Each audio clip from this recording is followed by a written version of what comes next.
O Conselho Nacional de Justiça, cuja presidência é de quem? Exercida pelo ministro Luiz Roberto Barroso, decidiu pelo afastamento do desembargador Marcelo Lima Burrheint, do Tribunal de Justiça do Rio, pelo período de 60 dias. O motivo? Publicações de cunho político partidário em redes sociais. Entre as mensagens enviadas e compartilhadas pelo Marcelo em grupos de WhatsApp está uma que associa Lula ao Comando Vermelho durante visita ao Complexo do Alemão. Segundo os magistrados do CNJ, o desembargador usou a expressão convidado de honra do Comando Vermelho ao se referir ao petista. Comentário que, segundo definido pelo plenário do CNJ, fomentou a desconfiança social na justiça e segurança. Gustavo Lopes, é bastante interessante. Bom, primeiro que nós estamos vendo aí, tá, o Lula com o boné. Vocês lembram dessa história do boné? O boné está escrito CPX, ou seja, complexo. E aí, assim, teve todo um debate a respeito, né, do que essa sigla significaria. E aí, pro meu bem, eu não vou nem entrar muito em detalhes a respeito do que significa, né? A gente vê ali na imagem a Rosângela, que é somente a primeira dama do país, não tem outro cargo, e o Marcelo Freixo ali atrás, isso foi ali campanha Vivi, certo? Campanha de 22, ou seja, as últimas eleições. Então tá aí a imagem para vocês. Vale ressaltar ainda que nós temos outras autoridades que também já subiram morro, inclusive Eduardo Paes está ali atrás, o atual prefeito do Rio de Janeiro, Eduardo Paes ali atrás também na imagem. Mas a grande questão, Gustavo, é que quando nós estamos falando a respeito de Comando Vermelho ou PCC, nós estamos falando de narco-estado.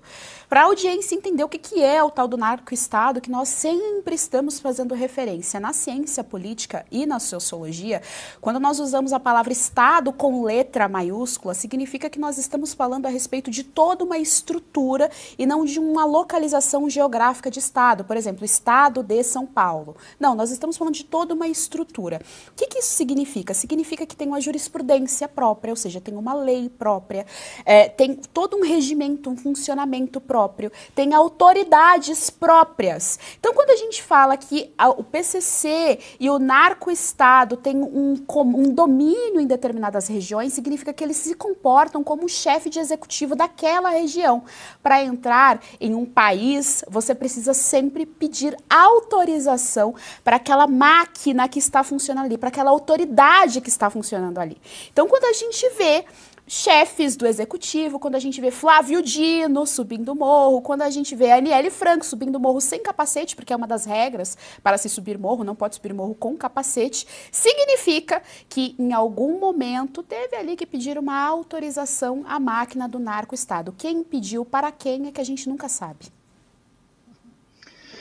Pois é, Gê, interessante também, tu chamou atenção para a presença ali do Eduardo Paes, e atrás do Eduardo Paes está o André Rodrigues, que era o chefe da segurança do Lula durante a campanha, e hoje nada mais nada menos que o diretor-geral da Polícia Federal. Simples assim. Ele já havia sido o chefe da segurança da Dilma, e aí agora ele é o diretor-geral da Polícia Federal, e um cara que também, assim como Barroso, adora dar opinião, né, sobre tudo. Inclusive naquele evento semana passada de Harvard, ele estava presente e deu bastante opinião lá, falou sobre temas, inclusive, que ele investiga, que obviamente ele não poderia estar se manifestando.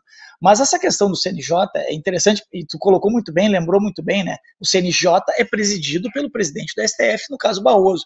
Então eles simplesmente suspenderam esse juiz, porque ele ousou dizer o óbvio, ousou dizer isso que nós estamos vendo. Tá aí o VAR para mostrar o Lula no Complexo do Alemão com um boné do Complexo do Alemão. E essa relação da esquerda com os grupos, né, com o crime organizado é muito antigo, né? Vamos lembrar que tinha aquela gravação famosa, né, dos diálogos cabulosos, ou seja, obviamente que esses diálogos voltaram agora com a presença do Estado, e tu fez uma ótima explanação sobre o que é o Estado, ou seja, o Estado brasileiro hoje se relaciona com o crime organizado, portanto é um narco-estado, assim como é a Venezuela, assim como outros países aqui da América Latina. O governo brasileiro está se tornando, o Estado brasileiro está se tornando um narco-estado, porque todas essas autoridades se relacionam intimamente com o crime organizado. Por mais que eles digam que não, estive ali apenas fazendo campanha, mas a gente sabe, né, que tipo de diálogos eles mantêm. Além disso, a questão de ele calar o juiz, ou tentar calar o juiz, mostra, né, como a gente viu nas pautas anteriores, essa tentativa de fazer desaparecer a verdade. Olha só, isso aqui não está acontecendo. Esse cara aqui falou uma coisa absurda.